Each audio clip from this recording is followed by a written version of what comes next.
I'm okay, I'm fine. Kincana, Kincana, teng neng neng neng neng. Ku menahan rasa sakit, rasa sakit. Few moments later.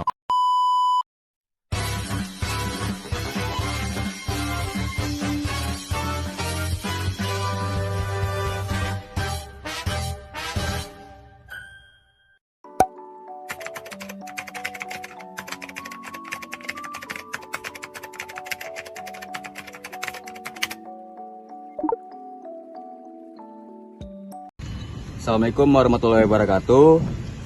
Kami dari kelompok 4 yang beranggotakan 7 orang akan menganalisis puisi membayangkan kematian seorang penguasa karya M. Aan Mansur menggunakan pendekatan ekspresif.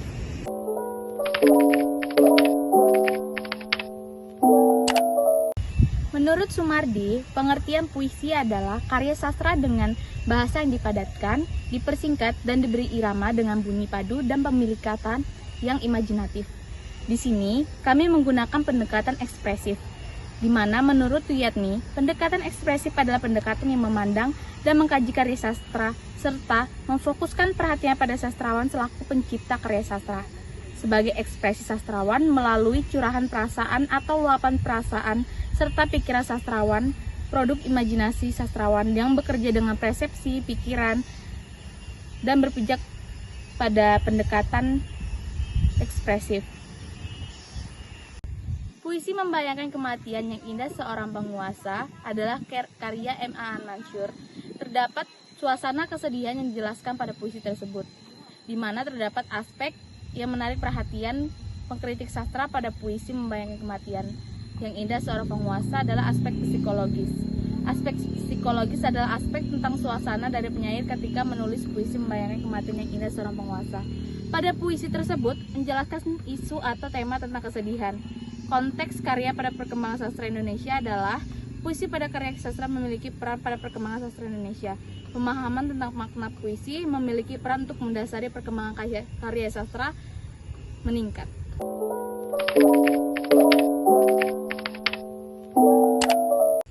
Alasan kami memilih karya M. Aan Mansur karena terdapat beberapa kontribusi dalam perkembangan sastra, yaitu pada tahun 2021.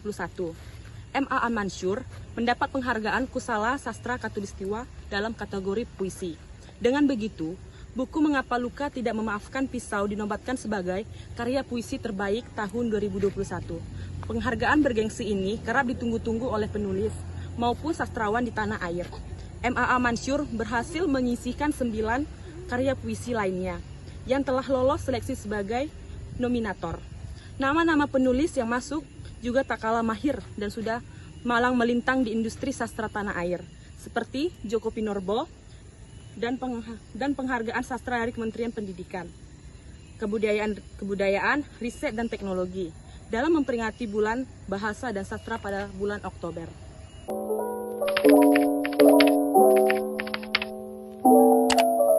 Kami menganalisis menggunakan pendekatan ekspresif karya M. Aan Mansur pada puisi membayangkan kematian yang indah seorang penguasa, yaitu pada bait 1 penggalan puisi bertajuk Perasaan Penguasa Saat Sekarat. Penulis menggambarkan perasaan pada saat sekarat yang bahagia dan merasa tidak ada beban. Pada larik, saat dia sekarat, maut menceritakan kepadanya lelucon terbaik yang pernah dia dengarkan. Menurut kami, pada larik ini, penulis ingin menyampaikan kepada pembaca bahwa saat dunia kita berusaha keras hingga mencapai sesuatu kekuasaan, saat maut datang kita akan merasa tidak ada beban karena melakukan yang terbaik di dunia. Dan selanjutnya dilanjutkan pada bait 2 setelahnya, memperkuat bait sebelumnya, penulis masih menggambarkan perasaan penguasa yang bahagia tanpa beban pada saat masa sekaratnya. Pada bait ini, penulis ingin memperkuat bait sebelumnya kepada pembaca makna sebenarnya yang ingin disampaikan penulis. Dan pada bait 3, yaitu pada larik, dia tertawa dan tertawa dan tertawa selama sisa keabadian. Pada bait ini, penulis menggambarkan perasaan penguasa yang bisa tertawa lepas selama sisa keabadiannya. Menurut kami, pada bait ini penulis ingin menyampaikan kepada pembaca bahwa lakukan yang terbaik selama masih hidup dan berkesempatan. Dan juga menurut kami, melalui bait ini penulis menggambarkan perasaan penguasa selama hidupnya Dan pada saat sisa hidupnya dia telah puas dan bisa pergi ke keabadian tanpa beban. Selanjutnya, pada bait ini, penulis menggambarkan bahwa selama penguasa cukup banyak peran pada masyarakat. Menurut kami, melalui bait ini, penulis ini menyampaikan perasaannya yang mewakili perasaan masyarakat bahwa kegundahan hatinya mengenai setelah penguasa mencapai keabadian atau kematian, tidak tahu siapa yang akan menjadi penguasa selanjutnya dan siapa yang akan meringankan kesulitan masyarakat termasuk penulis.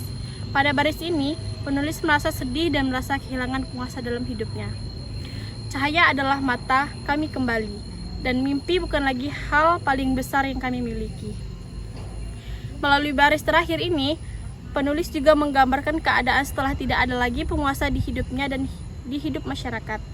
Penulis ini menyampaikan kepada pembaca bahwa kematian adalah tempat semua kembali. Pada bait ini, penulis juga menggambarkan perasaan yang mewakili perasaan masyarakat yang merasa kehilangan penguasa bahwa setelah tidak ada keinginan besar untuk mencapai impian mereka.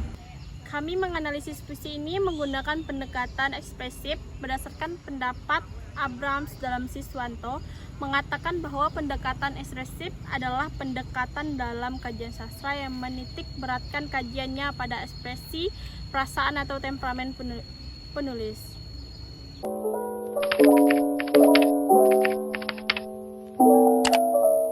Selanjutnya ada interpretasi. Kami menganalisis puisi membayangkan kematian seorang penguasa karya M. Aan Mansur berlandasan beberapa teori. Satu diantaranya yaitu teori semiotika. Menurut Ferdinand de Semiotika adalah kajian yang membahas tentang tanda dalam kehidupan sosial dan hukum yang mengaturnya. Membahas bagaimana tanda-tanda dan simbol dalam karya seni digunakan untuk menyampaikan makna. Ini melibatkan analisis tentang bagaimana elemen-elemen seperti warna, bentuk, gambar atau bahasa dipahami dan diinterpretasikan oleh penonton. Pendekatan ini mengungkapkan pentingnya simbolisme dan pesan tersembunyi di balik elemen-elemen visual atau verbal dalam karya seni, serta bagaimana tanda-tanda tersebut mempengaruhi penafsiran dan pemahaman audiens terhadap karya seni tersebut. Pendekatan ekspresif dalam teori psikologi emosi menyoroti bagaimana karya seni mengkomunikasikan dan mempengaruhi emosi. Ini berkaitan dengan bagaimana pengalaman emosional baik dari pencipta maupun penonton diproses dan dipahami melalui karya seni. Pendekatan ini menggali bagaimana ekspresi seni dapat memicu atau merespon emosi serta tertentu untuk menyampaikan atau mempengaruhi perasaan. Pendekatan ekspresif dengan dasar teori rasionalisme menekankan pada penggunaan logika, akal budi, dan pemikiran rasional dalam karya seni. Ini memperlihatkan penekanan pada kejelasan pesan, mengomunikasikan ide atau konsep secara sistematis. Rasionalisme dalam seni dapat memunculkan karya yang lebih terstruktur dan berfokus pada pemikiran yang terencana secara matang. Pendekatan ekspresif dalam konteks teori ekspresionisme mengutamakan ekspresi individu melalui seni untuk mengungkapkan emosi, pemikiran, dan pengalaman pribadi secara mendalam. Ini fokus pada ekspresi subjektif yang memperlihatkan perasaan yang kuat melalui karya seni seperti lukisan, musik, atau sastra untuk mengomunikasikan perasaan yang mendalam dari penciptanya kepada penonton atau pendengar. Pendekatan ekspresif dengan dasar teori rasionalisme menekankan pada logika, akal budi, pikiran rasional dalam karya seni yang memperlihatkan penekanan pada kejelasan pesan dan struktur yang terorganisir dengan baik dalam karya seni dengan upaya untuk memahami dan mengomunikasikan ide atau konsep secara sistematis. Rasionalisme dalam seni dapat memunculkan karya yang lebih terstruktur dan berfokus pada pemikiran yang terencana secara matang.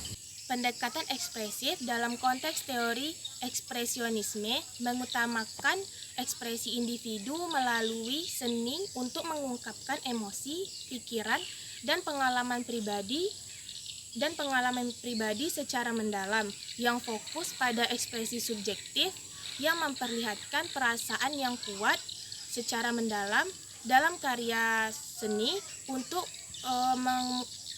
mengomunikasikan perasaan dari pembuat karya sastra kepada penonton atau pendengar.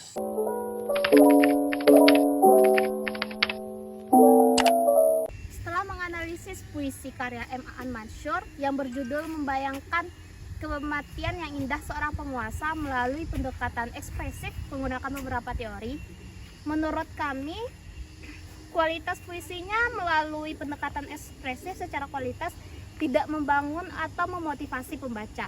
Dari sejarah sastra, M. Aan Mansur lumayan berperan, maka kami memiliki harapan besar pada puisinya bisa berperan dalam emosi untuk pembaca.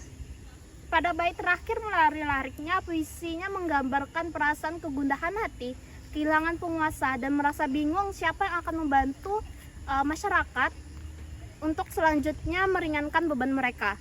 Selain itu, penulis juga menggambarkan perasaannya yang mewakili perasaan masyarakat bahwa kehilangan penguasa, impian bukan lagi hal besar yang ingin mereka capai. Menurut kami pada lirik ini secara ekspresif akan mengakibatkan pembaca merasa pesimis dan akan menggantungkan hidupnya pada penguasa. Menurut kami seharusnya penulis bisa memotivasi pembaca mengenai impian mereka yang harus diperjuangkan, bukannya menggantungkan impian mereka kepada penguasa, dan saat penguasa mencapai keabadian, merasa impian bukan lagi hal yang besar yang harus dicapai. Namun di balik itu semua, meskipun menggambarkan kematian, puisi ini tidak melupakan warisan dan jejak langkah penguasa dalam hidup. Hal ini memberikan sentuhan positif pada keseluruhan pengalaman. Keseluruhan puisi ini berhasil menyampaikan tema yang kompleks dengan elegansi dan kedalaman emosional yang memikat. Puisi ini menghadirkan gambaran emosional dan menggugah perasaan pembaca melalui narasi tentang kematian yang disampaikan dengan cara yang unik. Penggunaan metafora seperti mengubah malam menjadi pisau memberikan kedalaman pada penyampaian makna dan suasana. Secara ekspresif, puisi ini juga menyampaikan bahwa kita harus melakukan yang terbaik pada saat hidup agar saat ingin mencapai keabadian kita merasa puas dan tidak ada beban. Sekian analisis puisi dari kelompok 4 kami. Biru laut seperti kolam. Cakep! Ikan paus pandai menyelam. Cakep! Dari lubuk hati yang paling dalam, saya tutup presentasi dengan salam. Wassalamualaikum warahmatullahi wabarakatuh. Dadah!